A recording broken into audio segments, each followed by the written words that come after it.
সুপ্রিয় দর্শক মণ্ডলী, হাতিল আজকের সংবাদপত্রে আপনাদের সবাইকে স্বাগত জানাচ্ছি। সিনিয়র সাংবাদিক মঞ্জুরুল ইসলাম আমাদের আজকের অতিথি। স্বাগত মঞ্জু আপনাকে। ধন্যবাদ আপনাকে। বাংলাদেশ প্রতিদিন আজকেও শিরোনাম হচ্ছে ইজতেমা মাঠে সংঘর্ষে নিহত 4, বিদেশে বিলাসে সেই মন্ত্রী এমপিরা, আর সাংবিধানিক শাসনের প্রহরী সুপ্রিম কোর্ট প্রধান বিচারপতি। ইত্তেফাক, ইজতেমা মাঠে সাদ ও জুবায়েরপন্থীদের সংঘর্ষ, নিহত 4, চতুর্থ কিস্তির 64,50,00,000 ছাড়ে সম্মত IMF। সাদপন্থীদের ইজতেমা করার সুযোগ নেই। সমকাল ইজতেমার মাঠ দখল নিয়ে সংঘর্ষ, ঝরল 4 প্রাণ। CUFL জেটি ঘাটে সেই রাতে যা ঘটেছিল, বাবর সহ 6 জন খালাস, সাজা কমল পরেশের। মানবজমিন ইজতেমা মাঠে হামলা, সংঘর্ষে নিহত 4, জুবায়েরপন্থীদের নিয়ন্ত্রণে কাকরাইল মসজিদ। 1 ডজন মামলার প্রস্তুতি দুদকের। কালবেলা ফাঁস প্রশ্নের টাকায় নিজ পকেটের উত্তর মেলান আবেদ আলী। ডিজির 1 ঘন্টার মধ্যে অ্যাকশন, কঠিন শর্তে আরও $75 কোটি মিলবে IMF থেকে। দেশ রূপান্তর, তাবলিগে মতপথের দ্বন্দ্বে 4 লাশ, পুষ্টিহীনতার সংখ্যা এখন মধ্যবিত্ত, 4 থেকে 6 মাসের মধ্যে নির্বাচন সম্ভব। সময়ের আলো, ইজতেমা ময়দানে সংঘর্ষ, ফিলিস্তিনিদের খবর প্রচারে বাধা দিচ্ছে ফেসবুক। 10টা কোস্টা মামলায় বাবরসহ খালাস 7। খবরের কাগজ, বাবরসহ খালাস 6, রক্ত ঝরল তুরাগ তীরে, সেদিন যা ঘটেছিল চট্টগ্রামে। দিনকাল ইজতেমা মাঠে দুপক্ষের সংঘর্ষে নিহত 4, আহত শতাধিক, হাজার হাজার কোটি টাকার অবৈধ সম্পদ অর্জন সহ নানান অনিয়ম। নির্যাতনের জবাব 31 দফা বাস্তবায়নের মাধ্যমে দিতে চাই তারেক রহমান। আলোকিত বাংলাদেশ, বিশ্ব ইজতেমাকে কেন্দ্র করে সংঘর্ষ, আজ আল আজহারে ভাষণ দেবেন ডক্টর ইউনূস। মোদির এক্স বার্তার প্রতিবাদে সঠিক ইতিহাস তুলে ধরল পররাষ্ট্র মন্ত্রণালয়। সংগ্রাম, টঙ্গীতে তাবলিগের দুপক্ষের সংঘর্ষে নিহত 3, আহত শতাধিক। বাস্তবতা নিরিখেই ঘুরে ফিরে আসে অধ্যাপক গোলাম আজমের তত্ত্বাবধায়ক সরকার ব্যবস্থা। মাওলানা নিজামীকে মৃত্যুদণ্ড, অর্থদণ্ড থেকে খালাস। করতোয়া ইজতেমা মাঠে সংঘর্ষ, নিহত 4, খালাস পেলেন বাবর, নিজামী। সংঘর্ষের দায় একে অপরের উপর চালাচ্ছেন সাদ জুবায়েরপন্থীরা। The business standard, strategic plan put to enhance local treatment to curb medical tourism for complex diseases. শিরোনামে বিশ্ব ইজতেমা, ব্যাপক উত্তেজনা, পরবর্তীতে সংঘর্ষ, 4 জন নিহত, সেনাবাহিনী মোতায়েন, 144 ধারা জারি। পরিস্থিতি এখনও নাজুক, কোন দিকে মন নেয় এটা এখনও বলা যাচ্ছে না। আপনি কি দেখছেন? ধন্যবাদ আপনাকে। ইজতেমার মাঠ এবং ইজতেমাতে 2টা গ্রুপ তৈরি করায় কিন্তু এটা শুরু হয়েছিল কিন্তু গত সরকারের সময় থেকেই শুরু হয়েছিল, এবং সেটা কিন্তু দখল নিয়ে কেন্দ্র শুরু হয়েছিল। এবং আপনার নিশ্চয়ই মনে আছে, এটাকে কেন্দ্র করে প্রথম বিগত সরকারের সময়ে কাকরাইল মসজিদেই কিন্তু মারামারিটা প্রথম শুরু হয়। সেইখানে বড় ধরনের ঘটনা ঘটে, কাকরাইল মসজিদের ভিতরে মারামারি হয়। পরে সাবেক ওই সময়ের ধর্মমন্ত্রী এবং ওই সময়ের আওয়ামী লীগের যে ধর্ম বিষয়ক সম্পাদক আবদুল্লাহ সাহেব মিলে সেটা মীমাংসা করার চেষ্টা করে, কিন্তু তারপরে মীমাংসা হয় নাই। সাদ গ্রুপ এবং জুবায়ের গ্রুপ, এই 2 গ্রুপের যে দ্বন্দ্বটা, এই দ্বন্দ্বটা কিন্তু রয়ে গেছিল, মীমাংসা হয় নাই। সেই দ্বন্দ্বের প্রেক্ষিতেই কিন্তু পরবর্তীতে দেখা গেল যে আগে তাবলিগের জামাতটা হতো একবার, এরপরে কিন্তু সেটা 2 বার হইল। 2 বারের নেপথ্য কারণটা ছিল কিন্তু এই ভাগ, এই বিভেদ। কিন্তু পরবর্তী যদিও ব্যাখ্যা করা হয়েছে যে লোকজন বেশি হয়, সে কারণে আমরা 2 ভাগে ভাগ করে দিচ্ছি, সেটা কিন্তু ওই ব্যাখ্যাটা ওই রকম না। ব্যাখ্যাটা ছিল কিন্তু এই জুবায়ের গ্রুপ এবং সাদ গ্রুপের এই দ্বন্দ্বটা। এবারের এই দ্বন্দ্বটার যেটার মধ্যে মাত্রা যোগ হয়েছে সেটা হলো ভারত বিরোধিতারা, ভারতের পক্ষ বিপক্ষ নিয়ে কিন্তু এর মধ্যে একটা যোগ হয়েছে।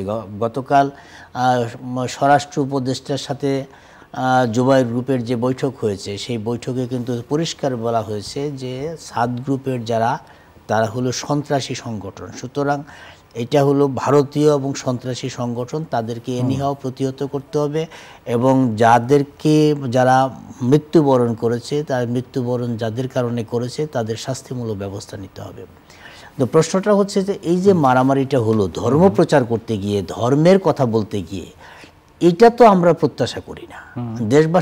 দেশবাসী তো এই প্রত্যাশা করে না যে একটা ধর্ম পালন, ধর্মের কথা বলতে গিয়া, ধর্ম বুঝতে গিয়া যে এরকম মারামারি হবে এবং 4 জন মানুষ মরে যাবে, মেরে ফেলা হবে, আরও বেশ কয়েকজন আহত হয়েছে। এটা তো একটা বেদনার কথা, এটা সাংঘাতিক রকম। ধর্মপ্রাণ, আমরা বলি যে ধর্মপ্রাণ মুসলমান, শান্তিপ্রিয় মুসলমান, এবং তাবলিগে যারা যায় তারা কিন্তু অনেক কষ্ট করে ধর্ম প্রচার করে, মানে তারা দাওয়াতের জন্য যায়, কিন্তু সেই দাওয়াতে কর্মকাণ্ড করতে গিয়ে সন্ত্রাসী কর্মকাণ্ড, মানুষ মেরে ফেলার মতো অবস্থা। তো এইটা যদি হয় তবে এই তাবলিগের ব্যাপারেও কিন্তু এখন নতুন করে চিন্তা করতে হবে যে এইখানে কোনো গ্রুপ তৈরি করা যাবে না। এই ঘটনায় কি আপনি প্রশাসনিক ব্যর্থতা দেখেন না? অবশ্যই প্রশাসনিক ব্যর্থতা, কারণ এইটার নিয়ে উত্তেজনা তো গত অনেকদিন যাবৎ চলছিল, এবং এই উত্তেজনায় টঙ্গী এবং আশেপাশের মানুষ কিন্তু শঙ্কিতও ছিল।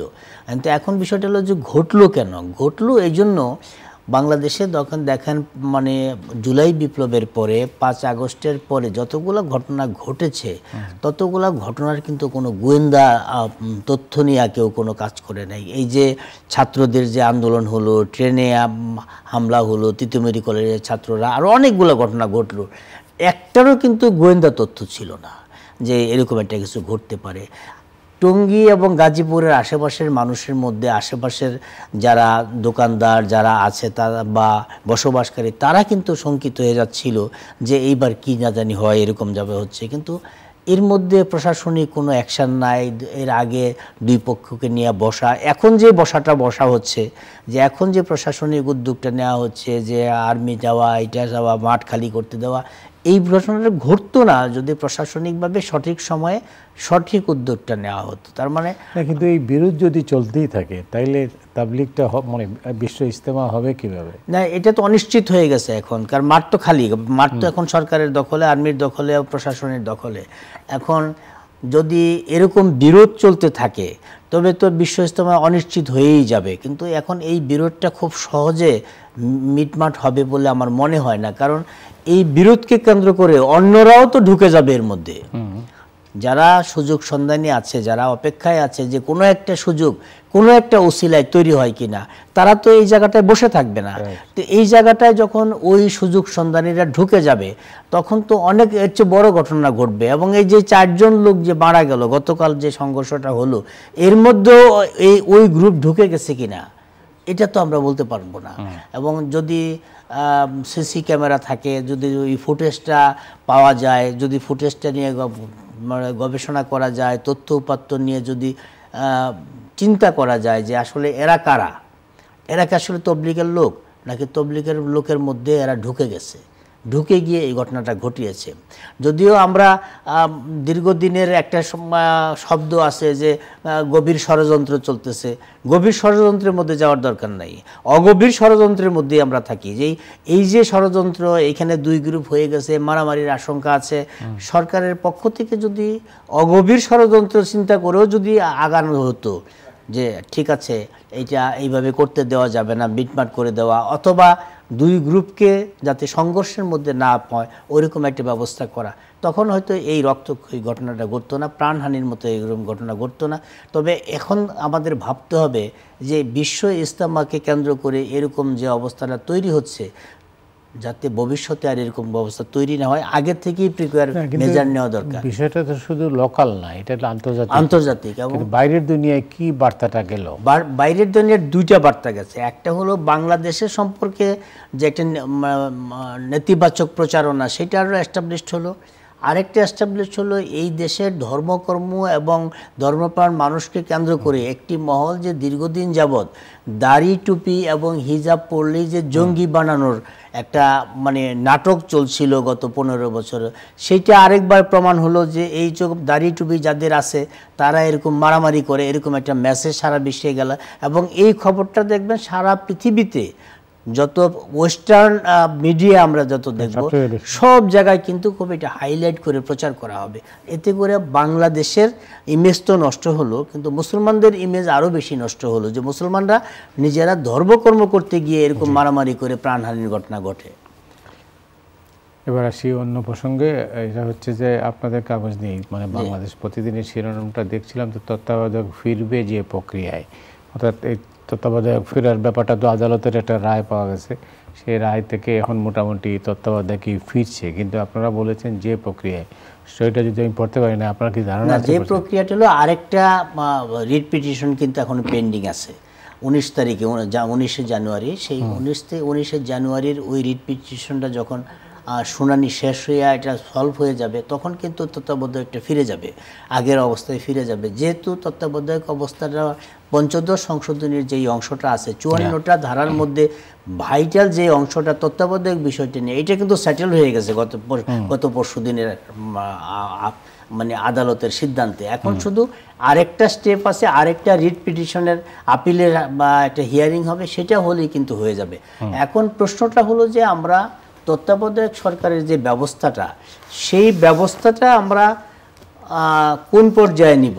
অতীতের যেই পর্যায়ে ছিল, যে আমরা দেখলাম যে 90-এর গণ আন্দোলনের পরে আমরা চিফ জাস্টিসকে প্রদান করে একটা তত্ত্বাবধায়ক সরকার গঠন করা হলো, তারপরে কিন্তু পরপর যেই তত্ত্বাবধায়ক সরকারটা গঠন করা হলো, তখন কিন্তু এই চিফ জাস্টিসদেরকেই ডাকা হলো। এখন আমাদের ফরমেশনটা কি হবে?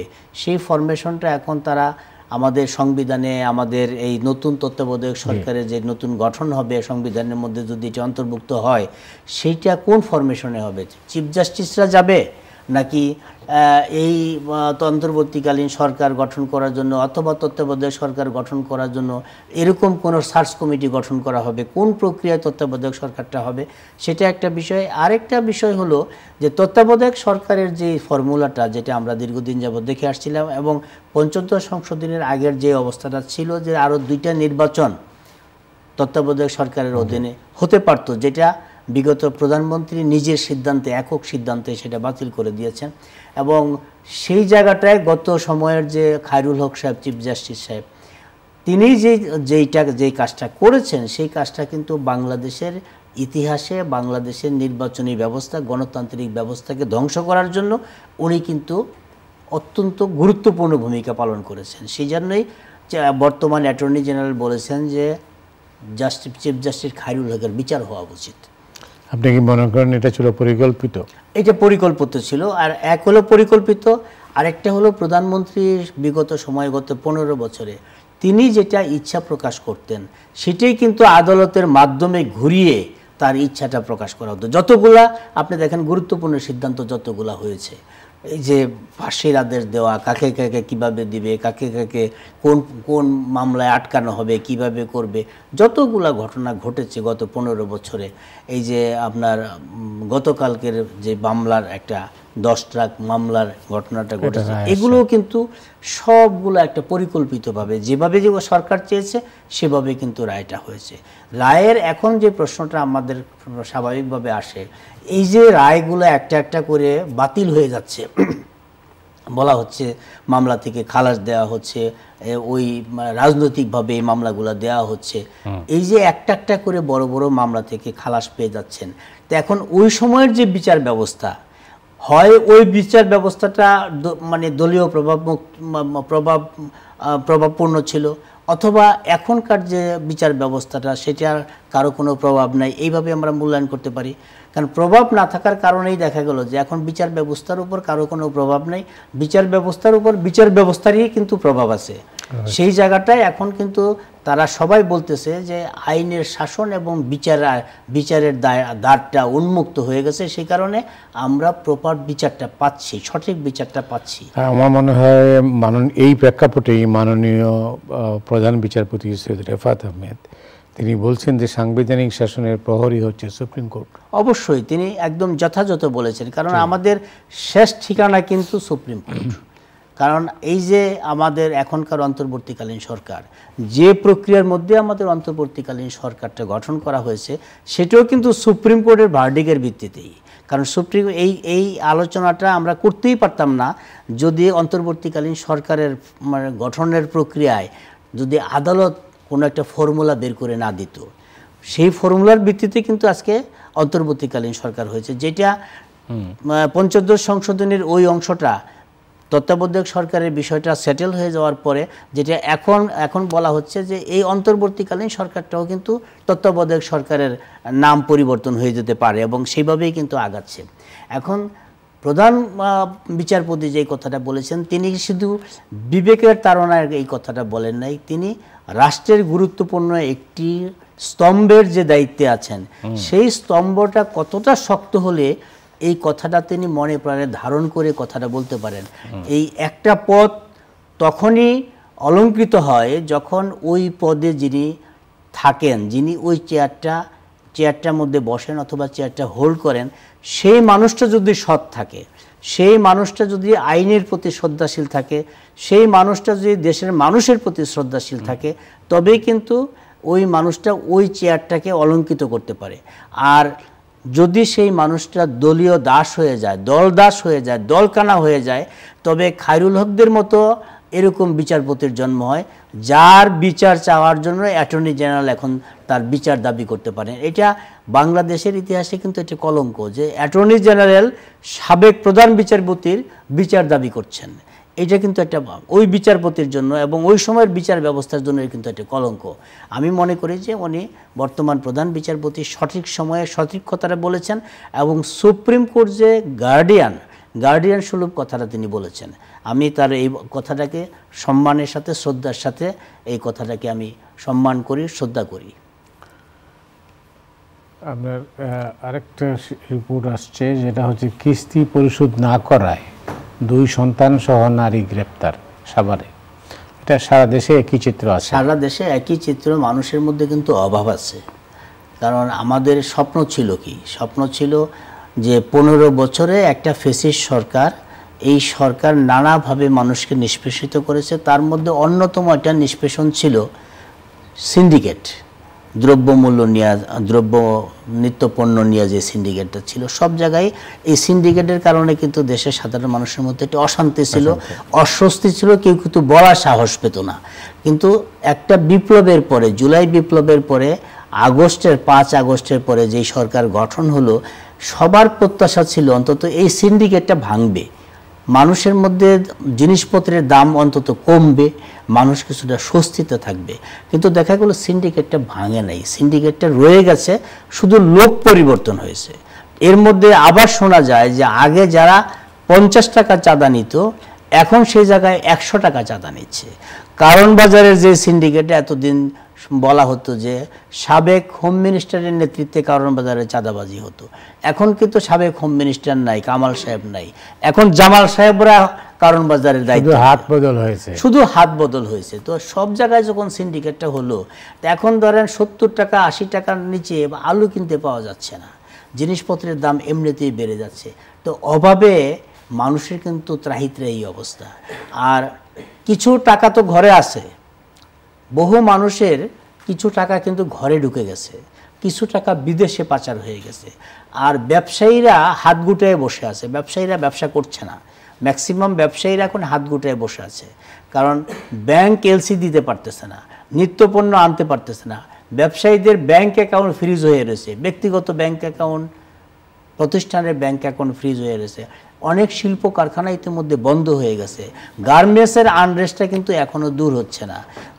মানে গাজীপুর থেকে শুরু করে আশুলিয়া বেল্টের যে সমস্ত গার্মেন্টস, প্রত্যেক দিনই কোনো না কোনো গার্মেন্টসের মধ্যে গণ্ডগোল হচ্ছে, রাস্তা অবরোধ হচ্ছে, রাস্তার ব্লকেট হচ্ছে, রাস্তার অসন্তোষ কিন্তু তৈরি হচ্ছে।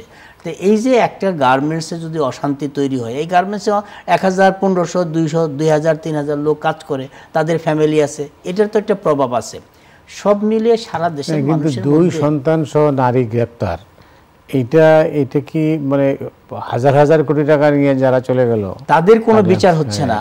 আর এই কয়েকটা টাকার জন্য একটা নারীকে 2 সন্তান সহ গ্রেপ্তার, যারা গ্রেপ্তার করেছেন তাদের আসলে আইনের আওতায় আনা উচিত, এবং যেই প্রতিষ্ঠানের কারণে গ্রেপ্তার করেছেন তাদেরকে আইনের আওতায় আনা উচিত। আপনি দেখেন যে যারা হাজার কোটি টাকা এই দেশে কোনো ইনভেস্ট করে নাই, এই দেশে তার কোনো না। মজার ঘটনা কি জানেন? মজার ঘটনা হচ্ছে যে যারা টাকা পাচার করেছে, যেমন 8টা ব্যাংকের কথা বলা হয় যে টাকা সব নিয়ে চলে গেছে, পাচার করেছে, এর সঙ্গে জড়িত ছিলেন কারা? এর সাথে জড়িত ছিলেন না ব্যাংকের এমডি, এরা কর্মকর্তারা? এর সাথে যারা যারা তাদের তো কিছুই হয় নাই, এর সাথে যারা যারা এমডি ছিলেন তারা তো তার ওই পদে বহাল আছেন। এটা কি করে সম্ভব? এইভাবে মানে যেই ব্যক্তির নেতৃত্বে একটা টিম এই টাকা পাচারে জড়িত ছিল, দোষটা শুধু ব্যক্তির হয়ে গেল যে টিমের অন্য যারা সদস্য তাদের কারো কোনো বিচার হলো না। কিন্তু আপনি যে প্রসঙ্গটা আনলেন যে হাজার হাজার কোটি টাকা যারা পাচার করলো তাদের কিছু হলো না, এই মহিলার এই দুইটা সন্তান নিয়ে তাকে গ্রেপ্তার করা হলো, এইটা আমি মনে করি এটা আমাদের জন্য একটা লজ্জার বিষয়। আমাদের এখন দেখেন অবস্থাটা এমন হয়েছে, আমরা যদি কেউ একটা ক্রেডিট কার্ডও করতে যাই, এত কাগজপত্র এত কিছু লাগে।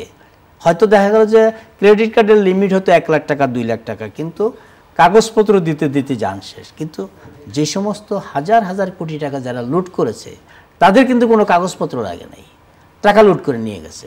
যত দোষ যত চাপ সব গরিব মানুষের উপরে। গরিব মানুষ মানে যাদের অর্থনৈতিকভাবে অবস্থা পাল্টাচ্ছে, অবস্থা পাল্টায় নাই তো, কারণ নিচের দিকের যে অবস্থা। ওইদিকে খবর আছে যে বিদেশে বিলাসে সেই মন্ত্রী এমপিরা, হ্যাঁ আমাদের কাগজে একটা রিপোর্ট আছে, কারণ যারা টাকা পয়সা পাচার করেছে, যারা যে সমস্ত মন্ত্রীরা এমপিরা এবং আমলারা, সাবেক আমলারা যারা টাকা পয়সা পাচার করেছে, তারা কিন্তু জুলাই বিপ্লবের সময়ই মানে তাদের মধ্যে খবর ছিল যে এই সরকার বেশি দিন টিকবে না। কতদিন টিকবে সেটা তাদের ধারণা ছিল না, এই সরকার যে বেশি দিন টিকবে না সে বিগত সরকার সেটা তাদের ধারণা ছিল। সে কারণেই কিন্তু 5 আগস্টের আগে যারা যাওয়ার তারা কিন্তু চলে গেছে। 5 আগস্টের পরে 5 থেকে 8 তারিখ পর্যন্ত কিন্তু তারা চলে গেছে, কারণ তখন দেশের বিভিন্ন বর্ডারে, বিশেষ করে এয়ারপোর্টে যেতে পারে নাই, কিন্তু বর্ডারে ইন্ডিয়ান আমাদের যে বর্ডারটা, এই বর্ডারে কিন্তু তখন কোনো চেকপোস্ট ছিল না, কারণ আইনশৃঙ্খলা বাহিনী তখন যার যার মতো করে নিজেদের আত্মরক্ষার জন্য ব্যস্ত ছিল, সেইভাবে তারা চলে গেছে। এরা তো টাকা পয়সা আগে পাচার করে দিয়েছে, আর যাওয়ার সময় তো কিছু টাকা পয়সা নিয়ে গেছে, তারা তো আরামায়েশে আছে। এই যে টাকা পাচার করে আরামায়েশে থাকা, আর এই দেশে খেটে খাওয়া মানুষগুলো কষ্টে থাকা, দুইটা বাচ্চা নিয়ে একজন মহিলাকে গ্রেপ্তার করা, দুইটার মধ্যে তো আকাশ পাতাল পার্থক্য। এটা অপরাধটাও যে কিস্তি পরিশোধ করতে পারে না, এমন না সে ব্যাংক থেকে হাজার হাজার কোটি টাকা ঋণ নিয়ে সে দিতে পারে না। কয় টাকা একটা ব্যাংক থেকে বা একটা এনজিও থেকে টাকা নিলে এই একটা মহিলা কয় টাকা কিস্তি নিল, তার জন্য তাকে গ্রেপ্তার করা হলো। এই গ্রেপ্তারের থেকে শিক্ষা নেওয়া দরকার যে কাকে গ্রেপ্তার করতে পারে আর কাকে গ্রেপ্তার করতে পারে। গ্রেপ্তারটা কার জন্য প্রযোজ্য? এই মহিলাকে টাকা নিয়ে বিদেশে পাড়ি দিবে, কয় টাকা?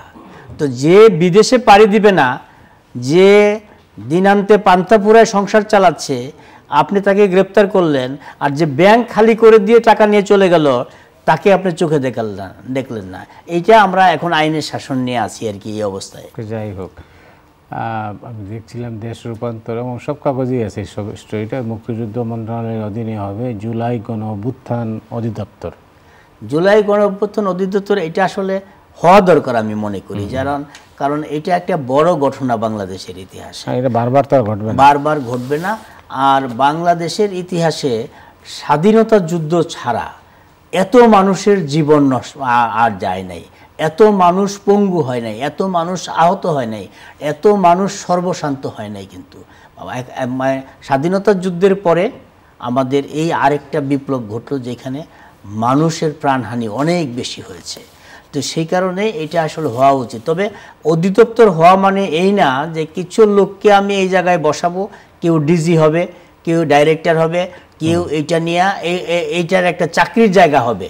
অধিদপ্তর মানে এইটা হওয়া উচিত না। অধিদপ্তর হওয়া উচিত এই অধিদপ্তর জুলাই বিপ্লবে যারা ক্ষতিগ্রস্ত, জুলাই বিপ্লবের যাদের অবদান আছে তাদেরকে মূল্যায়ন করা, যেই ফ্যামিলির সন্তান মারা গেছে, যেই ফ্যামিলির মানুষ মারা গেছে তাদেরকে পুনর্বাসিত করা, তাদেরকে সহযোগিতা করা। যেই মানুষগুলো এখন হাসপাতালে হাত পা মানে হাত নাই, যার পা নাই, যার চোখ নাই, এই মানুষগুলো যাতে পুনর্বাসন করা যায় তাদের ব্যাপারে চিন্তা করার জন্য এই অধিদপ্তরটা করা দরকার। যদি এটা এমন হয় সমাজ কল্যাণ অধিদপ্তর, অমুক অধিদপ্তর, সমুক অধিদপ্তর, ওইরকম অধিদপ্তরের একটা বাণিজ্যের জায়গা হয়, সেটা হবে আবার একটা দুঃখজনক জায়গা। কি দুর্ভাগ্য দেখেন, চট্টগ্রামে একজন কোটা আন্দোলনের কর্মীকে গলা কেটে হত্যা করা হয়েছে। এবং এটা হত্যা করার পরে এখন পর্যন্ত কোনো কিছু হয়নি কিন্তু। এবং যদি এরকম এক একজনকে গলা কেটে হত্যা করার এরকম স্পর্ধা যদি হয়ে যায়, তখন তো যারা জুলাই বিপ্লব করেছে তাদের তো নিরাপত্তা থাকবে না, তারা তো অনিরাপদ হয়ে যাবে। তখন এই একটা দুইটা ঘটনার পরপরই কিন্তু সবার মধ্যে একটা আতঙ্ক তৈরি হবে। তবে কি আমিও কোনো বিপদে পড়ে যাচ্ছি?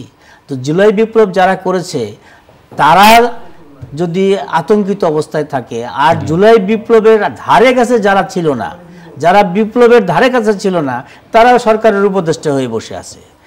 এই যে বিপ্লবীরা রাস্তায় রাস্তায় মানে বিবৃতিতে সই করে নাই এমন লোক উপদেষ্টা আছে, যারা বঙ্গবন্ধু ফ্যামিলির নিয়ে ছবি করার জন্য পুরো মানে টাকা পেয়েছে, তাদের লোকজন এখন উপদেষ্টা। যারা বাংলা ভাষাকে নাটকে সিনেমায় বিকৃত করে বাংলা ভাষাটা শেষ করে দিয়েছে, এমন লোক এখন বাংলাদেশের উপদেষ্টা। এখন কোথায় যাব? বিপ্লবের ধারে কাছে নাই, বিপ্লবীরা এখন রাস্তায় রাস্তায়, আর বিপ্লবের ধারে কাছে নাই এমন লোকজন এখন উপদেষ্টা হয়ে দেশবাসীকে বাণী দিচ্ছে। তো বিপ্লবীদের এখন চিন্তা করতে হবে যে যারা এখন উপদেষ্টা আছে তারা বিপ্লব ধারণ করে কিনা। 5ই আগস্টের যে সরকার পতন এবং জুলাইয়ের যে বিপ্লব, এই বিপ্লব অ্যাডভাইজারদের মধ্যে কতজন ধারণ করে, এইটা এখন বিপ্লবীরা যারা মাঠে ঘাটে ঘুরতেছে, যারা সাধারণ মানুষের সাথে মিশতেছে, যারা বিভিন্ন কমিটিতে আছে, যারা দেখছে, তাদের এটা বোঝা দরকার এখন যে বিপ্লবীরা কি চিন্তা করছে আর এখন অ্যাডভাইজাররা কি চিন্তা করতেছে। যদি বিপ্লবীদের সাথে অ্যাডভাইজারদের চিন্তার দূরত্ব থাকে, তবে সেটা দেশের জন্য ভয়ঙ্কর ক্ষতি ডেকে আনবে। কিন্তু এমনিতেই কিন্তু দু একজন অ্যাডভাইজারকে নিয়ে বিভিন্ন ইউটিউবে যে ভাষায় যেভাবে তথ্য প্রমাণ সহ বিভিন্ন খবর আমরা পাচ্ছি, তাতে আমরা অ্যাডভাইজার লজ্জা পাচ্ছেন কিনা জানি না, কিন্তু দেশবাসী হিসাবে কিন্তু আমরা লজ্জা পাচ্ছি। তো সে কারণে বিপ্লব ধারণ করতে হবে। অ্যাডভাইজার হয়েছেন ঠিক আছে, কিন্তু বিপ্লবকে ধারণ করতে হবে, বিপ্লবীদের সম্মান করতে হবে, এরকম গলা কাটা অবস্থার মধ্যে ফেলে দেওয়া যাবে না। মঞ্জু, হাতে একদমই সময় নেই, শেষ করতে হচ্ছে। আগামীতে আবারও দেখা হবে আপনার সঙ্গে। দর্শক মণ্ডলী, আজ রাতের মতো এখানে বিদায় নিচ্ছি। আগামীকাল আবার দেখা হবে। শুভরাত্রি।